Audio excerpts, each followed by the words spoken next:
اسی سے تعمیر دنیا بھی۔ ایک مرتبہ مجھے مسلم نوجوانوں کے ایک اجتماع میں بلایا گیا۔ میں نے وہاں آخرت کے موضوع پر کچھ باتیں عرض کی۔ میں نے کہا کہ آدمی کو چاہیے کہ وہ اللہ سے ڈرے اور آخرت کی فکر رکھتے ہوئے زندگی گزارے۔ میں اپنی بات پوری کر کے چپ ہوا تو ایک نوجوان نے کہا، یہ تو خیر ٹھیک ہے، اب اصل بات شروع کیجیے۔ ان کو کسی نے بتایا تھا کہ میں تعمیر ملت کے موضوع پر کچھ باتیں پیش آخرت کا واعظ سن کر انہیں محسوس ہوا کہ میں نے اصل بات نہیں کہی۔ میں نے مسلمانوں کے دنیوی مسائل کا کوئی حل پیش نہیں کیا۔ میں نے کہا کہ دنیا کی تعمیر آخرت کی تعمیر سے الگ نہیں۔ حقیقت یہ ہے کہ تعمیر آخرت ہی میں تعمیر دنیا کا راز بھی چھپا ہوا ہے۔ پھر میں نے کہا کہ دنیا کی تعمیر کے لیے مسلمانوں کو 3 چیزوں کی ضرورت ہے۔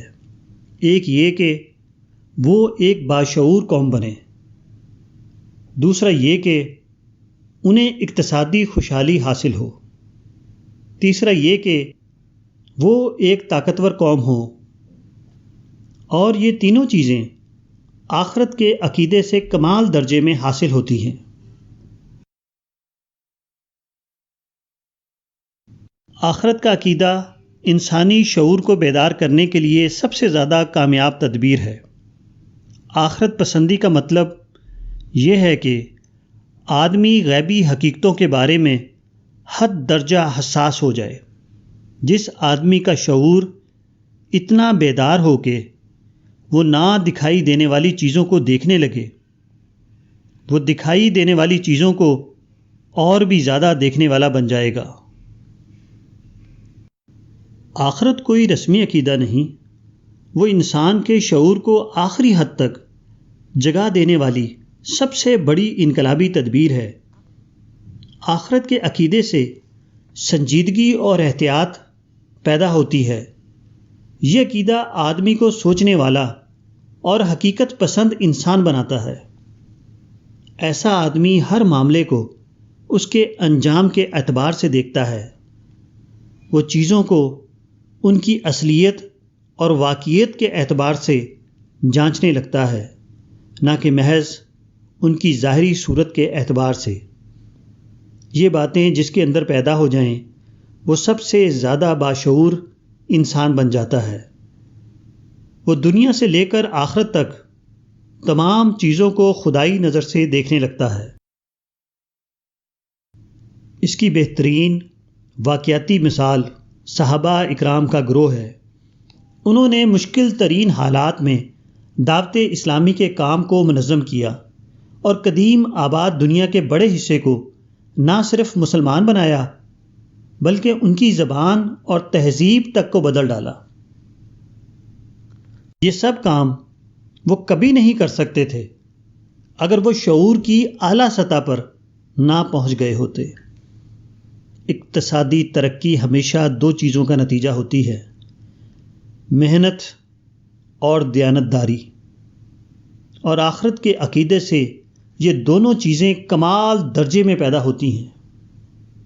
آخرت کا عقیدہ آدمی کے دل میں یہ بات بٹھا دیتا ہے کہ عمل کیے بغیر کسی کو کوئی انعام نہیں مل سکتا۔ آخرت کا عقیدہ آدمی کو بتاتا ہے کہ خدا کے یہاں صرف سچائی اور اخلاص کی قیمت ہے، جھوٹ اور فریب کی اس کے یہاں کوئی قیمت نہیں۔ اس طرح جو شخص حقیقی معنوں میں آخرت پسند ہو جائے، وہ اس کے لازمی نتیجے کے طور پر محنتی اور دیانتدار بن جاتا ہے۔ اور جس شخص کے اندر یہ دونوں خصوصیات پیدا ہو جائیں، وہ صفر سے آغاز کر کے بھی بڑی بڑی ترقیاں حاصل کر سکتا ہے۔ اقتصادیات کی دنیا میں کسی کے لیے سب سے بڑا سرمایہ محنت اور دیانتداری ہے، اور یہ دونوں چیزیں آخرت کے عقیدے کا براہ راست نتیجہ ہیں۔ جس شخص کے اندر آخرت کا احساس ہوگا، اس کے اندر لازمی طور پر محنت بھی ہوگی اور دیانتداری بھی۔ اس کی ایک واضح مثال صحابہ و تابعین کا گروہ ہے۔ یہ لوگ اپنے وطن سے بے سر و سامانی کی حالت میں نکلے، مادی وسائل کے اعتبار سے کوئی چیز ان کے پاس نہ تھی، اس کے باوجود انہوں نے اپنے وقت کی تجارتوں پر قبضہ کر لیا۔ وہ ایشیا اور افریقہ سے لے کر یورپ تک کی منڈیوں پر چھا گئے۔ ان کی اس اقتصادی کامیابی کا راز یہی دو چیزیں تھیں، محنت اور دیانتداری۔ کسی قوم کی طاقت کا سب سے بڑا ذریعہ اتحاد ہے۔ حقیقت یہ ہے کہ اتحاد کا دوسرا نام طاقت ہے اور اختلاف کا دوسرا نام کمزوری۔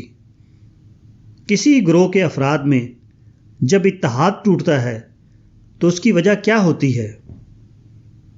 اس کی وجہ صرف ایک ہوتی ہے، اور وہ افراد کی انانیت ہے۔ اگر ہر فرد میں تواضع آ جائے، ہر آدمی اپنی انا کو ختم کر چکا ہو، تو وہاں اختلاف کا سرے سے خاتمہ ہو جائے گا، اور آخرت کا عقیدہ سب سے زیادہ یہی چیز پیدا کرتا ہے۔ جس شخص کے دل میں خدا کی ہیبت اور آخرت کا فکر بیٹھ جائے، اس کے اندر سے گھمنڈ اور بڑائی کے تمام احساسات نکل جاتے ہیں۔ خدا کی پکڑ کا اندیشہ اس کو ایک بے میں والا انسان بنا دیتا ہے۔ یہی کیفیت اتحاد کی سب سے بڑی بنیاد ہے۔ جس قوم کے افراد سے گھمنڈ اور انانیت نکل جائے، اس کے اندر سے گویا اختلافات کی جڑ ختم ہو گئی۔ ایسے لوگ سب سے زیادہ متحد قوم بن جاتے ہیں، اور یہ ایک حقیقت ہے کہ اس دنیا میں اتحاد سے بڑی کوئی دوسری طاقت نہیں۔ اس کی واقعاتی مثال اسلام کی تاریخ میں دیکھی جا سکتی ہے۔ اسلام کے ابتدائی زمانہ میں جو لوگ تیار ہوئے، وہ بہت زیادہ اللہ سے ڈرنے والے اور آخرت کی فکر کرنے والے تھے۔ چنانچہ ان ابتدائی مسلمانوں میں بے پناہ اتحاد پایا جاتا تھا۔ اسی اتحاد کی طاقت سے انہوں نے اپنے سے زیادہ طاقتور اور اپنے سے زیادہ سامان والے دشمنوں کو مغلوب کر لیا۔ مگر بعد کے دور میں جو لوگ اسلام کی صفوں میں شامل ہوئے، ان میں آخرت کا عقیدہ اتنا گہرا اور اتنا زندہ نہ تھا۔ چنانچہ ہر ایک یہ چاہنے لگا کہ ان کی بات مانی جائے، اس کی بڑائی تسلیم کی جائے۔ اس کے نتیجے میں ایسا اختلاف پیدا ہوا کہ مسلمانوں کی طاقت ٹکڑے ٹکڑے ہو گئی۔ وہ لوگ جو اب تک کفر و شرک کا زور توڑنے میں لگے ہوئے تھے، وہ خود آپس میں ایک دوسرے کو برباد کرنے میں لگ گئے۔